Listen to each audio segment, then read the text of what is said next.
Hey, everybody, welcome back to Mac and Mike. I'm Mike, that's Mac. In other words, Laurel and Hardy. So, Wait, which guy's the skinny guy? Which is the fat one? I don't know, you decide. It's a no-brainer there. Yeah, I know. That guy. Well, you're taller too.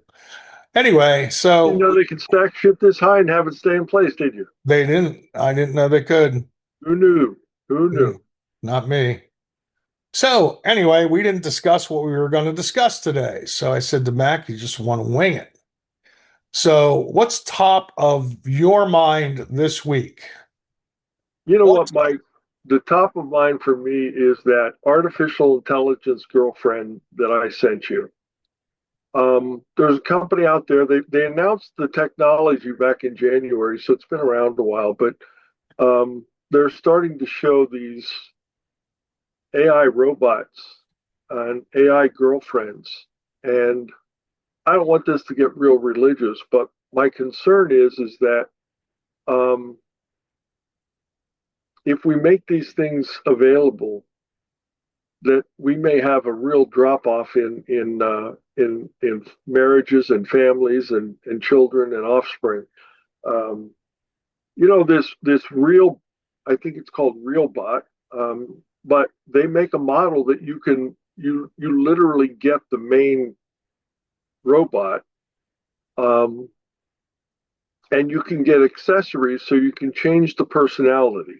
Yeah. You can change the person, you can change the personality, you can change it from male to female. Um, the crazy thing to me is that they have an interface that allows you to choose your AI that you wish to use.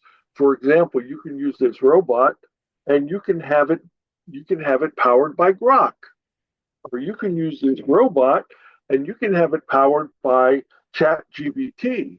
So the question that I don't have answered, and the video I sent you, you didn't think that was real, did you? Well, no, the video, the story's true, but the video that you sent was an AI version of the robot, and you can tell because they're too perfect. A lot of people don't have a sense for that because I this is up my alley. I have a really quick sense. Now, pretty soon, I won't be able to tell the difference. But that one was definitely AI, and I sent you one that was AI, but the story behind the thing was true. But yeah, they're getting really realistic. I think the Chinese are even working on one that's going to have an artificial womb. I mean, that's scary. You talk about religion and birth rates. That's where I was going, Mike. How close are we to the time when God says, you always tell me the joke about God parting clouds and say, just kidding, Mike. How close are we to the time when God says, hey, you guys are going in the wrong direction. You guys are doing things that I don't like.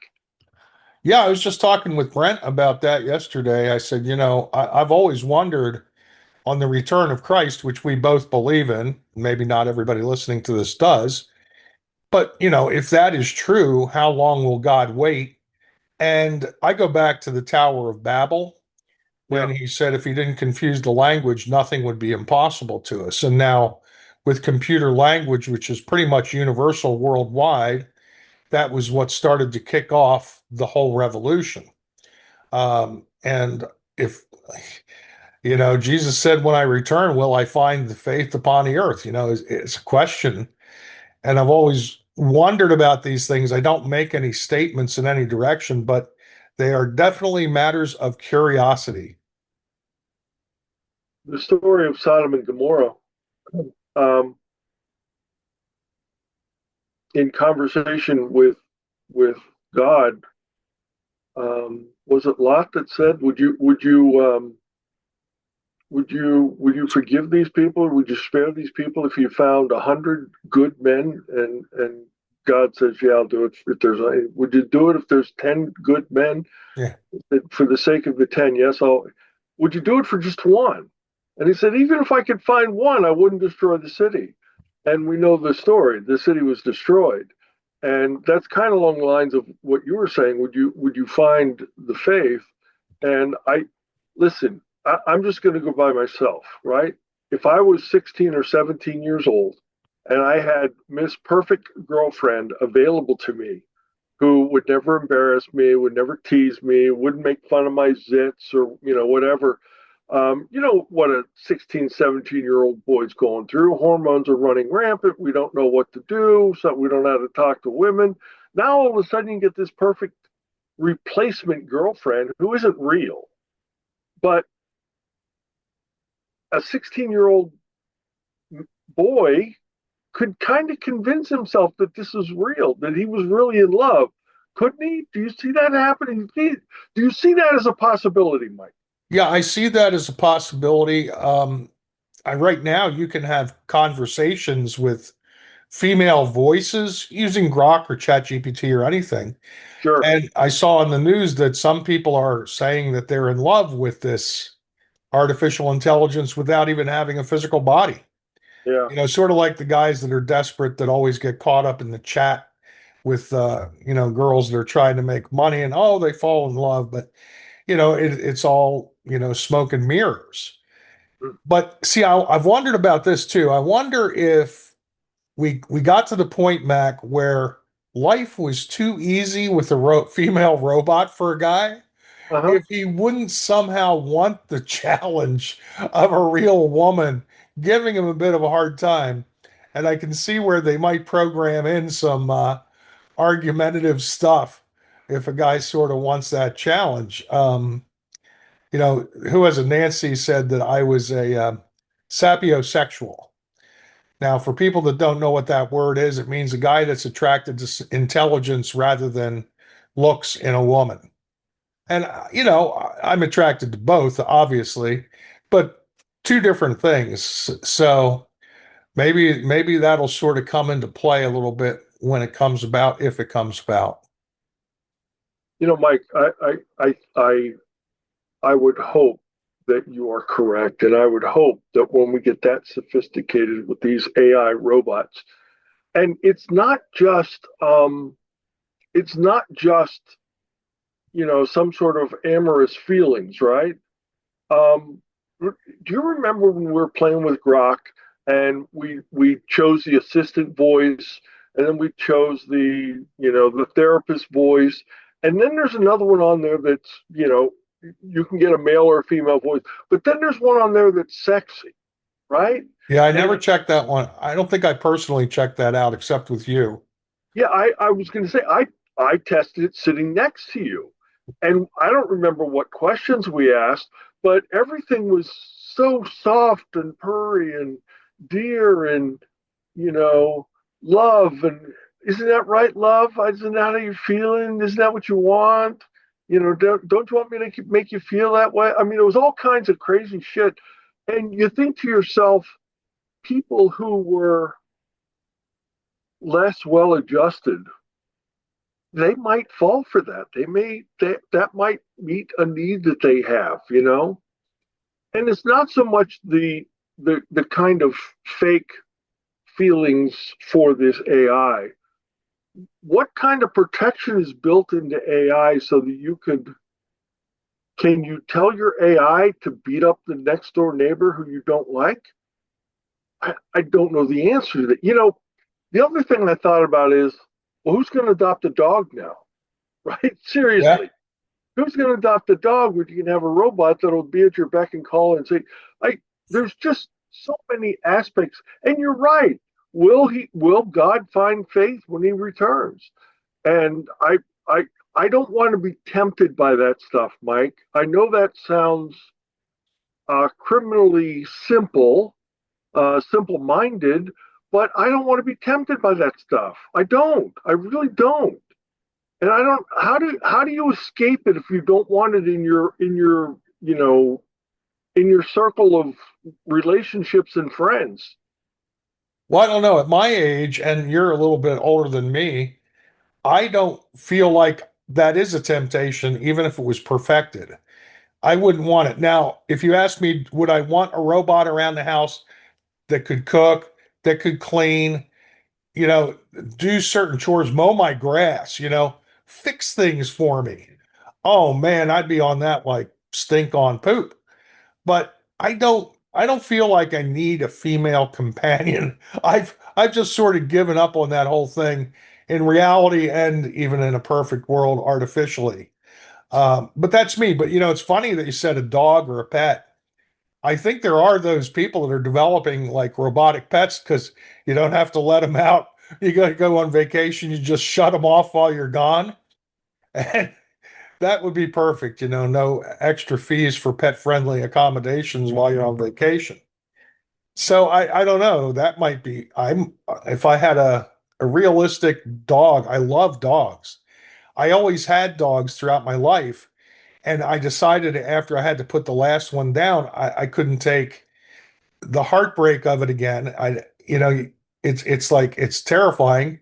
And not only that, you get, if you're older, you worry about dying and the dog trying to learn or find a new home, learn to love someone else or have some kind of relationship because anyone that's had dogs know that there's a bond you develop. Even when you're married, Beth had a dog. We had two dogs. Beth had a dog and I had a dog. And you could tell whose was whose because one gravitated towards me and the other one gravitated towards Beth.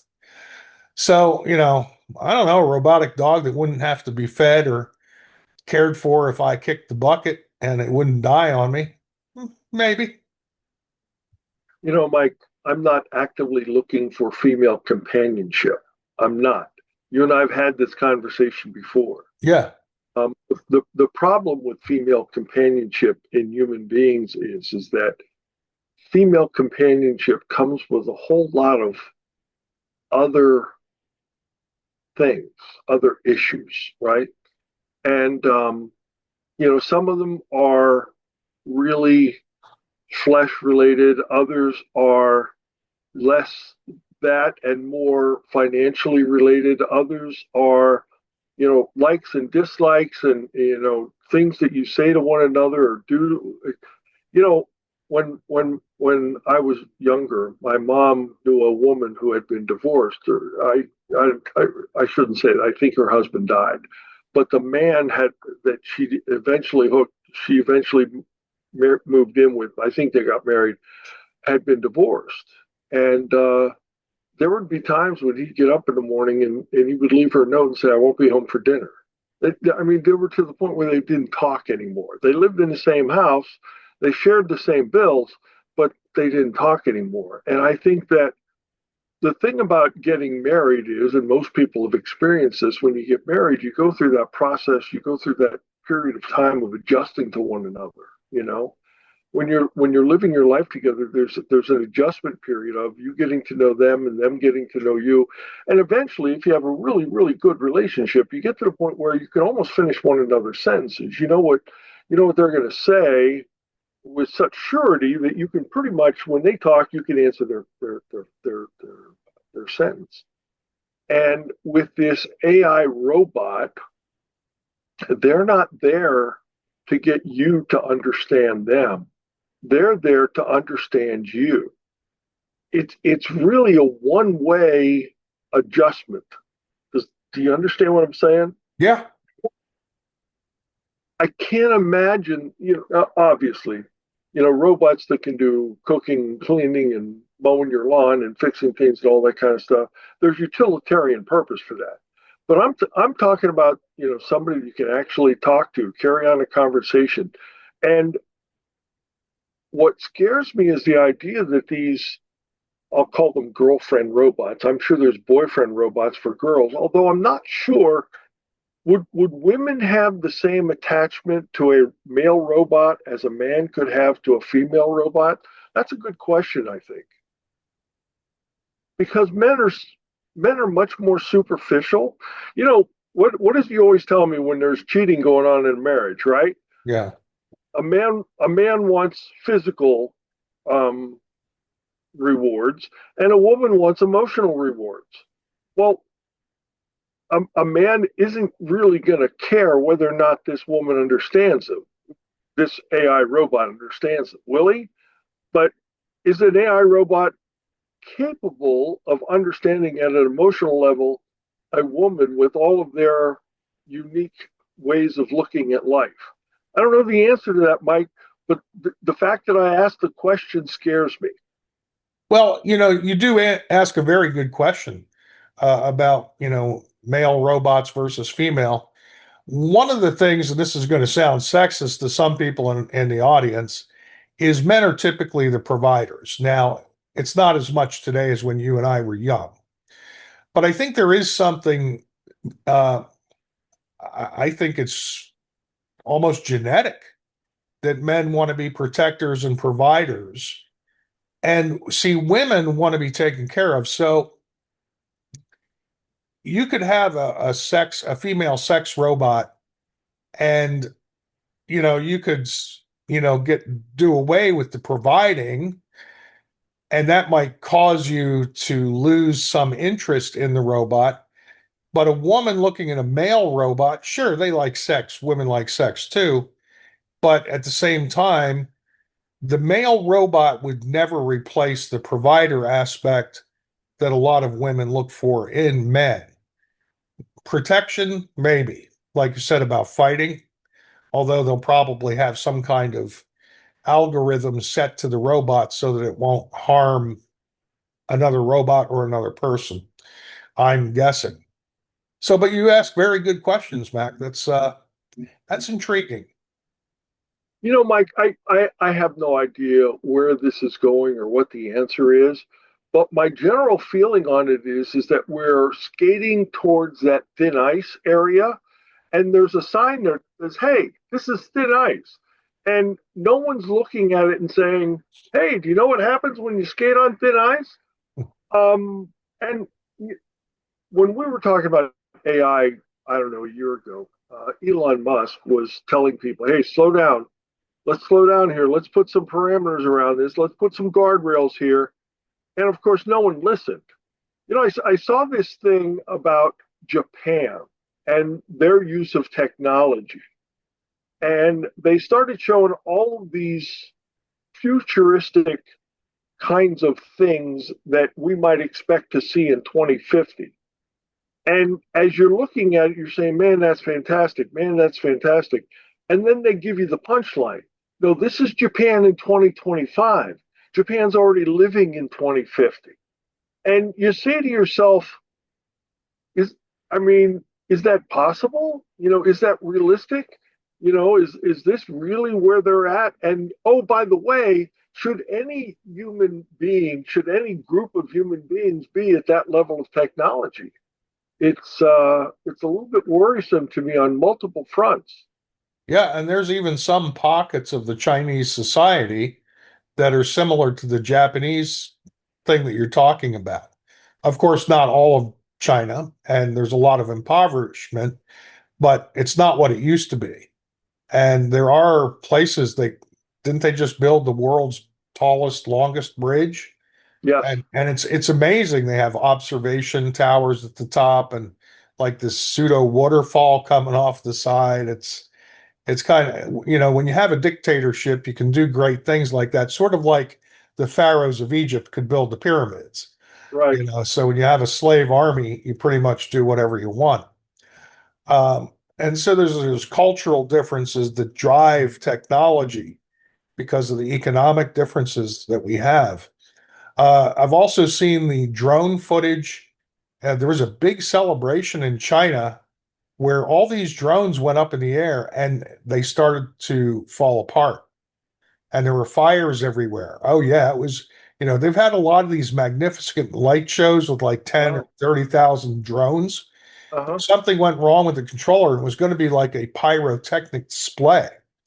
Well, something happened with the controller and things started going haywire, and there's fires gone everywhere. Now the fire people were able to put everything out, but it was pretty devastating. So you talk about things going wrong unexpectedly. Even though those were drones and we're talking about AI robots, all the science fiction movies always have something going wrong. Yeah, yeah. And there will Well, always be nefarious people that'll try and circumvent and hack. I mean, I run websites. There's automated robots that hit websites to attack them and hack them. I'm going to be doing a project for a woman who speaks out against Iran. She just contacted me this week. And so I know the kind of security I'm going to have there.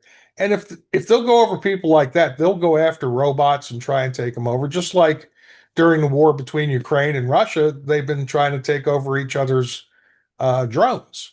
Yeah. Well, you mentioned the pharaohs using slave labor to build the pyramids. You know, one of the ways to keep people in line, keep them from um, rioting and creating civil disturbances is to keep them working. You work them near death and they're so tired they don't have time to do riots and stuff, right? So that's one way of keeping the population in line. And maybe building this bridge, the largest, tallest bridge, is a way of keeping the population in line in China. I don't know. Well, that But takes us to, whoop, sorry, go ahead. I said that's really what was on my mind this week. You got another topic we should Well, be you talking about? almost you almost led off into it by accident, talking about keeping people so busy that they're too tired to riot and stuff. So, there's a couple things going on in the news. Obviously, the deployment of troops and the federal judge that said you can't do this in Oregon, and there's ways around it. And then we have the Hamas thing going on. Both those things are sort of top of my mind in the news. And I'll be interested to see how the Supreme Court rules. It's really interesting. But, I said, now that I'm back on social media, I said to some of my friends, 20 years ago, if you would have told me some of the things that are being said now were being said, I'd say, what the hell went wrong in America? And Right. one of the things was our Senator, John Fetterman. He said that he won't call his opponents Nazis and fascists. And now he's some kind of hero for saying he won't call his opponents Nazis and fascists. Stop and let that sink in. Go back 20 years. If you thought that was going to make somebody famous, the fact that they weren't going to call other people nasty, nasty names, and suddenly that person's a hero, what does that say about the rest of the party? I don't You know. know, I heard a very interesting statement from one of the talking heads on news. He said, "You never want to go bombastic. You never want to protest when you're losing.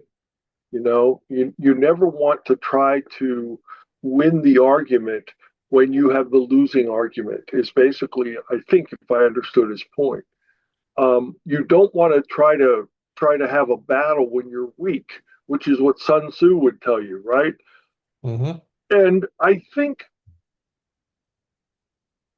think without being directly related to that, I think that's the kind of thing you're talking about with Senator Fetterman. I mean, Fetterman, um, I have my own feelings about Fetterman. He's very liberal, and as you noted, to be considered a good person or a good politician or a great person because they're not calling their enemies Nazis, that's a really low bar, you know. And because what we've already figured out is, and what we've painted the Nazis as, is the great boogeyman, right? The great boogeyman, the most evil regime that we've seen in this earth. I don't think it was. I think it was very evil, but I don't think it's the most evil. We've had some real competition for that for that title, if you know what I mean. Yeah. Mostly in the socialist and the communist real realms, but still, I, that is a very low bar. And what do you think about Donald Trump saying Antifa was a terrorist organization? Well, Is that similar to what you're talking about? yeah, it's one of them. I agree that it is, and we're so good because you and I were military at identifying foreign terrorists. But okay, we have our internal things like everybody screamed about white supremacy, KKK, and we look at the Antifa, which are actually fascists using the anti-fascist label, which is ironic. And they are terrorists because they use violence to try and gain political control. the difficulty is we haven't had to really truly deal with a decentralized unit like that because everybody's sort of independent. Um, I think we're going to need some new laws to actually govern this, but we got to be very careful because, we can't squash free speech and you can't go labeling everyone that you don't like Yeah. as a terrorist enemy of the state. And some of the definitions we use to identify terrorists, you could find yourself labeling the Boy Scouts of America a terrorist group. You know what I Right. mean? Because they're anti, or at least they used to They be. used to be. They still are anti-LGBTQ, but whatever. You know, but Mike, the point here is that there must be some way that we can agree on what's right and what's wrong, what's good and what's bad. I heard Victor Davis Hanson made a comment in one of his shorts that he's putting out recently, and he said that employers are no longer employing people, they're no longer actively engaging Stanford University in trying to attract their graduates to come to work. And he specifically mentioned, Silicon Valley. And what supposedly many of the Silicon Valley human resources headhunter departments are saying to Stanford University is, you guys have gone so DEI and so woke that your students are no longer the best. Your students are no longer, the best and the brightest and exemplary forms. He said you're watering down your entrance so far that the graduates that you're getting are slightly better than high school kids. And that was amazing to me. And the number that stuck out to me, whenever I think you use numbers to describe race, it's very close to being a racist. But these are not my numbers. These were Victor Davis Hanson's numbers. And I don't think he meant them in a racist way. What he said was that the senior population graduating from Stanford University is 9% white male. Now, you know what the demographics of the United States of America are. Right. And the, the number of white males in the demographics of the United States of America has got to be double or triple the 9% that he says is graduating from Stanford. So what that indicates to me is that now you're going to get some fall away, from the time they're a freshman until they're graduating. You get some kids that will drop out, some kids that flunk out. I get all that. And not that white students are the best or brightest. That's not the point I'm arguing. What I'm arguing is that, or what I think Davis Hanson was arguing is, how can you have a representative slice of society graduating from your university if one segment of society is so represented in your graduates? Is it possible that maybe you've gone too far with your desire to make up for past injustices? Yeah, well, that's what the whole DEI thing is about in part is trying to make up for past injustices. The problem is you can't make up for past injustices. Those things are in the past. You can only, as you and I know, we talk about sin. We're all guilty of mistakes and sin. And I keep telling people, all you can do is put your next foot forward and try not to do it again. You can only seek forgiveness for Right, mistakes and sin. You right. can't really truly make it up. Yep.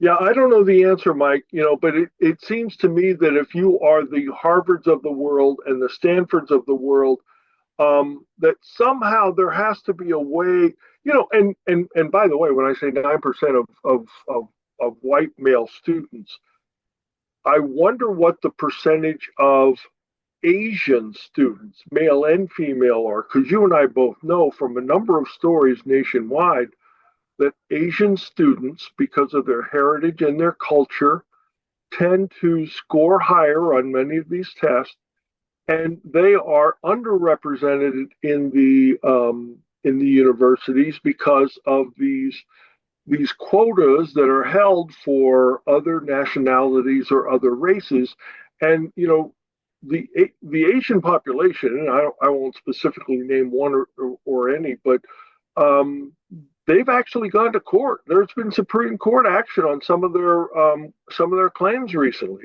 So I'm not saying 9% white guys because I'm a white guy. I'm saying the system is messed up, and the employers are the ones that are saying it's messed up. Not me, not Mac, not Mike. It's the employers who are saying, look, we're not interested in any of your graduates. They're not smart enough to come work for us. Well, sooner or later in a society like ours, that's exactly what's going to happen. It's sort of almost self-healing and self-correcting if it is allowed to be. The problem is there's always this lag between the time businesses and colleges understand, oh, these students are no longer going to be employed. When I was going to college, I took psychology, and I discovered soon that the market was glutted with psychologists. So there was really no room for me to go into that direction. So I dropped out, and you know the rest of my life story. But there is that problem where who is the guy that did the dirty jobs? Mike Rowe. Mike Rowe. He keeps talking about that too. There's plenty of need for plumbers and electricians and auto mechanics, and we're just not encouraging our kids to go in that direction anymore, and that's going to cause a shortage. There is a Yep. shortage of doctors and nurses and all sorts of things. And the way they sort of tried to correct this in England, if I'm not mistaken, is they would pay for college tuition for a student if their grade point average was up to a certain point, I forget what it was, and if the country needed more people in that particular field, like biomedical engineering or whatever that field was. They weren't just going to go like we do here in America. Here, hand you some money and tell you got to pay your loan back. And we don't care if you get an art degree in advanced basket weaving. Yeah. So, yeah, I mean, there's smarter ways to do things. And I think we'll catch up. It's the lag time. That's the dangerous time. Because if you let it go too far, there can be an out of control, no recovery. Mike, I think what we're talking about in colleges and universities and employment is similar to what's going on in the military today, right? I mean, Pete Hegseth, the new Secretary of War, came out with, we're not gonna have DEI, we're not going to have social experimenting. What we're going to have is we're going to have men and women who can pass the physical fitness test. They're going to pass the body mass standards, and they're going to do so twice a year. And there's been a hue and a cry about that. And I say to myself, what does the military exist for? The military exists to protect this nation from foreign enemies, foreign and domestic, but predominantly from foreign enemies, and also to go places and enforce the United States interest in foreign places. And you can't do that if you're fat, out of shape, and physically unfit. What I think Headset said, it even I don't want even fat generals, it's a bad look. Well, yeah, it's a bad look. And you know what? We should have guys that are, and gals, I'm not being sexist here. We should have guys and gals that are physically ready for the um, for the difficulties of war. Now, I know what the response to that is. Well, so much of our war is done by AI, it's done by robots, it's done by drones. I get that. But you know what? When you're physically fit and mentally alert, you do a better job than if you're slovenly, fat, and lazy. You know what I mean? Yeah, absolutely.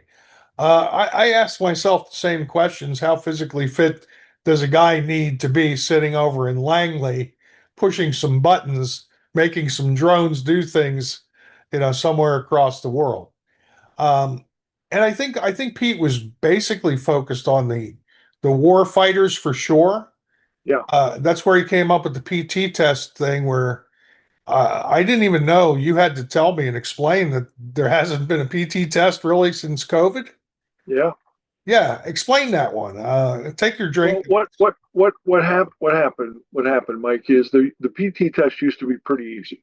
You did sit-ups, you did push-ups, and you did a run.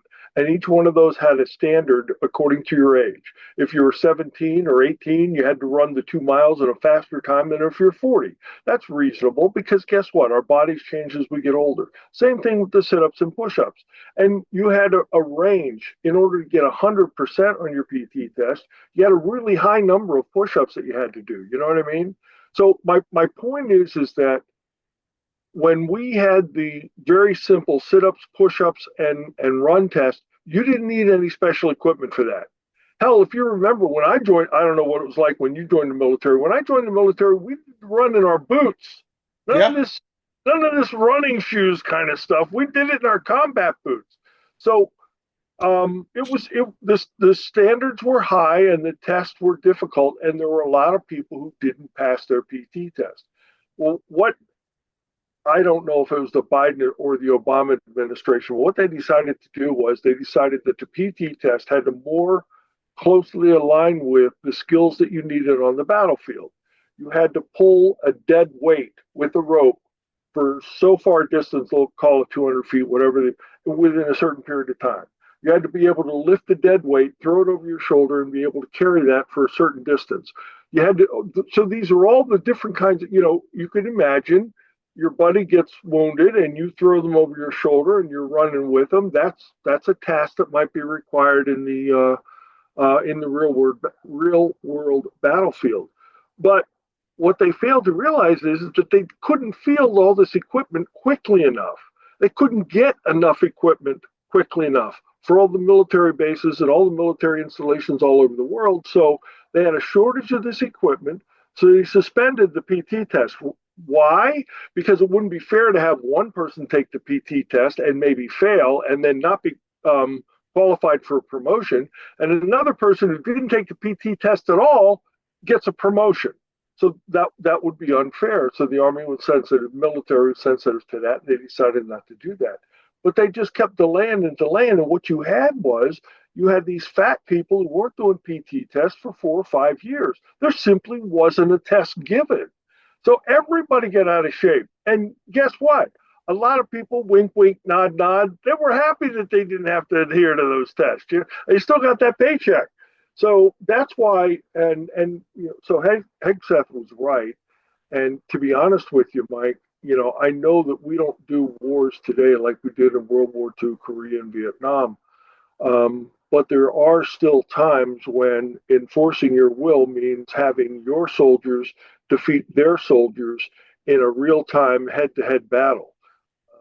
And I would put our special forces up against anybody's. But how many of those people do we have?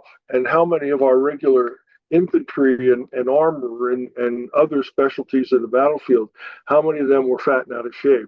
How many of them were not capable of carrying the battle to the enemy? Yeah, I can tell you while I was in, there was some exceptions to the rule. We had some pretty heavy air crew members, even though we were a special ops unit. I often thought, man, there's no way these guys are ever going to survive. And I had to teach them how to survive if they got shot down. Yeah, yeah. So some of them I just said, you may as well just sit there because you're not going anywhere. If you tell me that the doctor doesn't have to pass a PT test, I might go along with you. With what we pay doctors and how much money they can make in the civilian world, it's a lot harder to get a doctor to stay in the military. And there are other skills like that. Maybe there are critical needs for critical people that we don't want to force them to adhere to a PT test. But I think there's other ways to be able to rate them and to decide their future. But for the average soldier, man, we need to set the standard and meet or exceed the standard. That's just what I believe. I did that for 24 years. I know you did for what? It's 22 years, 9 months, and 6 days, whatever it was. Yeah, 22 years, 8 months, 11 days. Yeah, whatever. But yeah, I remember after Pete said that, I heard everybody kind of pulling their hair out and going crazy. I said, wait, this is how it always was. This is Yeah, nothing new. yeah. So anyway, with a minute and 30 some seconds left, I don't know if you want to sum up anything. Oh. Well, all I'd say is that, when when the Secretary of War is talking about physical training, and the people who are hiring folks in Silicon Valley are talking about people with mental strength, that is, mental acuity and ability to do difficult mental tasks. While those are completely opposite ends of the spectrum, we're really talking about the same thing.